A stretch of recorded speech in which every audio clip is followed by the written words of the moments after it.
Once upon a time, there was a man in South India who wanted to get supernatural powers.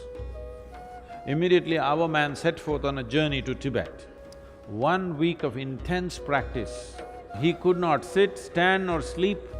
Now he went back, all the way back to Tibet once again.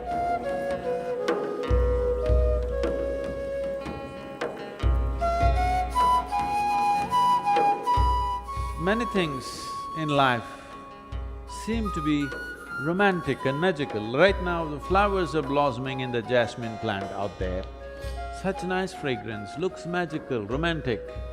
But there is a science and technology as to how to make it happen. Yes or no?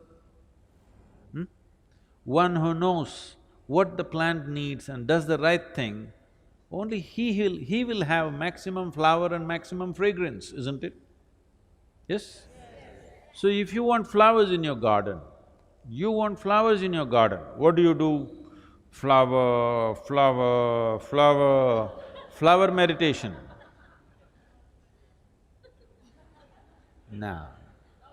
No flower meditation needed. You don't even have to think of a flower. You have to think of soil, you have to think of manure, you have to think of water, you have to think of sunlight, no flowers. If you handle these things right, flowers will happen. Flower is a consequence, fragrance is a consequence, it is not something that you do. Similarly, meditation is not something that you do. If you handle the body, the mind, the emotion and the energy properly, you become meditative. If you try to meditate, you will go crazy. I must tell you one story. Once upon a time,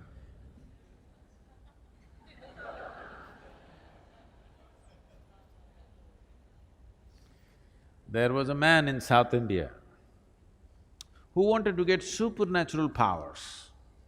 What are supernatural powers, you know? Supernatural powers, you know what they are? Somebody wants to walk upon water, somebody wants to fly without an airplane, everybody walks on the floor, so somebody wants to walk on the ceiling. Essentially, circus, they want to do something that nobody can do.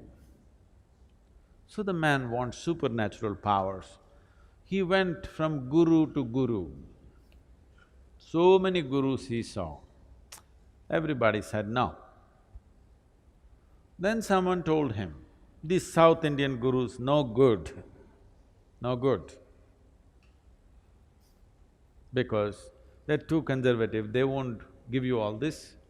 I know a monk in Tibet where he has all the supernatural powers you want and he is willing to give it to you. Immediately our man set forth on a journey to Tibet. From South India to Tibet, walking across Himalayas, not an easy journey, but our man is determined. He wants supernatural powers. So he went all the way. He went to this monastery, the Buddhist monastery. The culture in the Buddhist monastery is very different from what we know here in South India. Here, people have been taught that Atiti Devo Bhava, that means a guest is God. If somebody comes to your home as a guest, you must treat that person like a god. Even if he happens to be your enemy somewhere else, when he comes to your home, you must treat him like a god. You must be saying in India, people see you and they're doing this because they want to treat you like a god. Because you come here, when they come to your place, they'll be different. But now that you're here, they want to treat you like a god. But in the Buddhist monastery, there is no such culture. If you go there, nobody will ask you who you are. Not because they don't care for you, because in their life, the biggest thing about their life is to find out who am I. If a new person comes just now, As soon as he comes, you ask him, who are you? It's a very big question. Yes? Very big question, isn't it? So they don't want to embarrass you with such a big question. So a new person has come, if you do not ask him, who are you, what is the next possibility? Where do you come from? Do you know where you come from? Now you came from China, that's not the point. Where do you really come from, do you know? From where you came into this life, do you know? Do you know? No. Where is that? Mother. Okay, to mother's belly, where did you come? You really don't know where you came from, isn't it? So they don't want to embarrass you with that question either.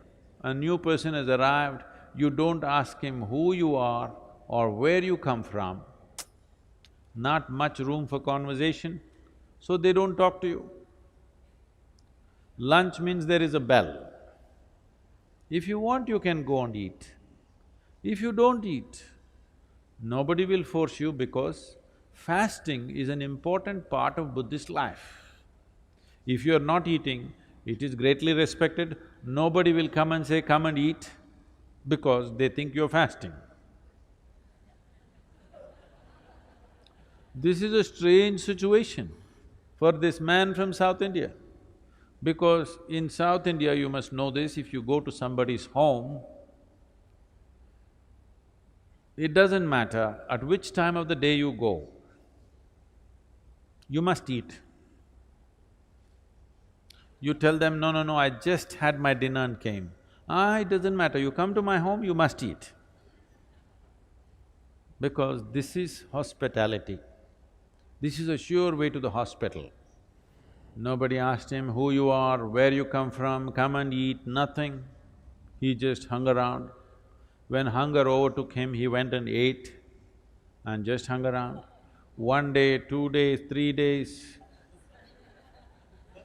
3 weeks passed away. Nobody spoke to him.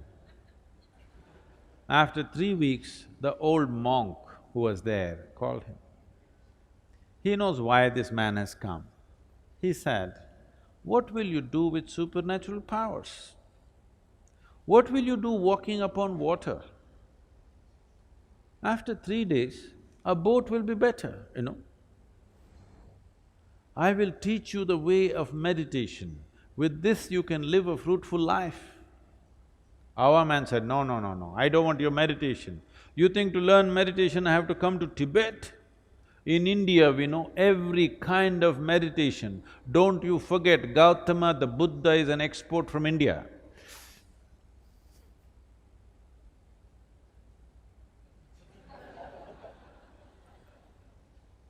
In many ways, the monk tried to dissuade him, but our man was determined, I want supernatural powers.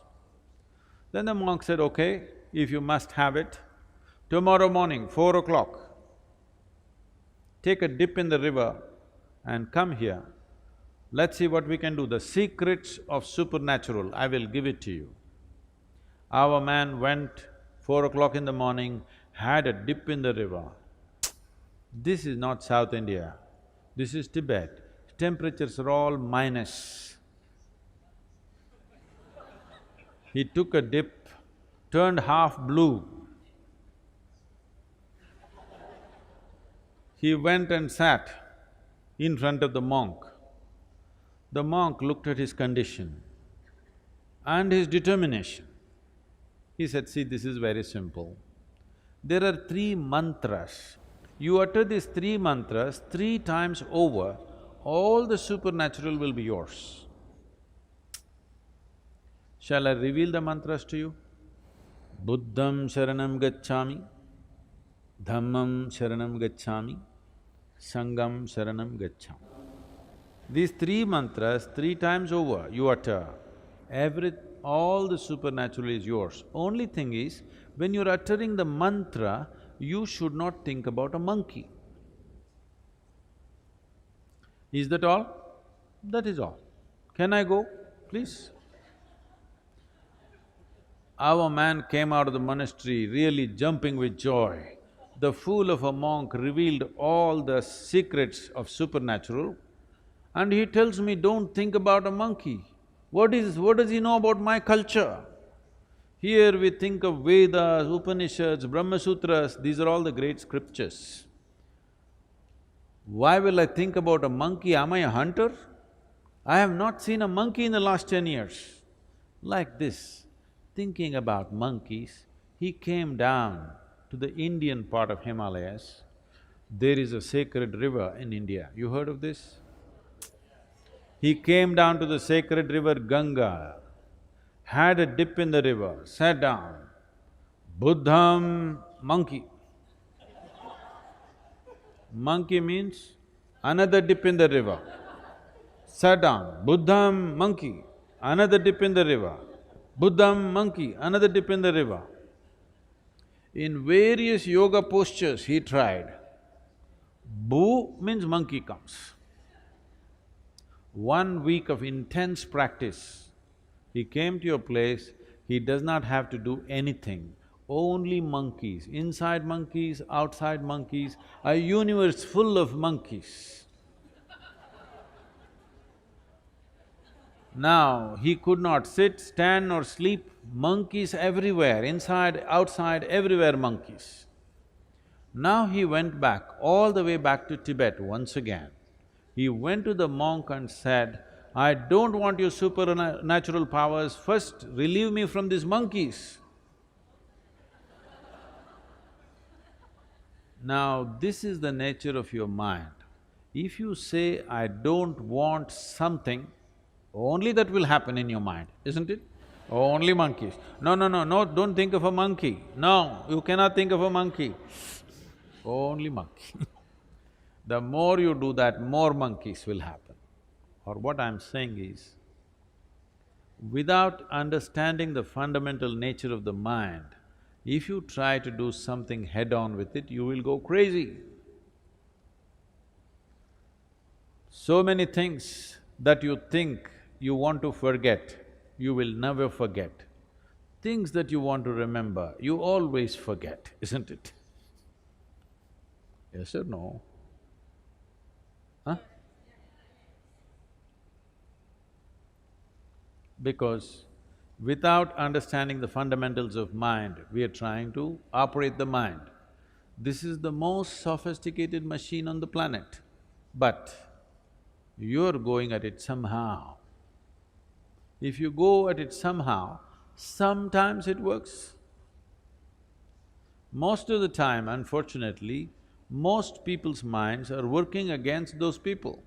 When you were 5 years of age, when you were only that much, how joyful you were, and today, how joyful you are. Has it gone up or gone down? That means your mind is working against you. It is working against you simply because without understanding the fundamentals of what it is, you're trying to operate it. If you have a sharp knife, you must have a steady hand, yes? Yes or no? If you have a very sharp knife, you must have a very steady hand. Unsteady hand, you will either cut yourself or cut somebody. Yes or no? That's all that's happening right now. Once you became a human being, you have a sharp knife, no steady hand. That's why yoga, to create a very steady hand, so this sharp knife can be used the way we want, that it will not cut us all the time. Right now, all the misery that you see on the planet, all the human misery that is happening on this planet, where is the manufacturing unit? Shanghai? Where is the manufacturing unit? In your mind. Every kind of misery is manufactured only here. This should be manufacturing bliss for you, ecstasy for you, but it's manufacturing misery because there's no stable platform, it's all over the place. Once this mind begins to work for you, Once you are blissful by your own nature, there is no fear of suffering. Once you become like this within yourself, that your mind takes instructions from you, whatever happens, I will keep this blissful, this will become magic. This will become a fantastic instrument of well-being. Now you would like to explore the full depth and dimension of this life.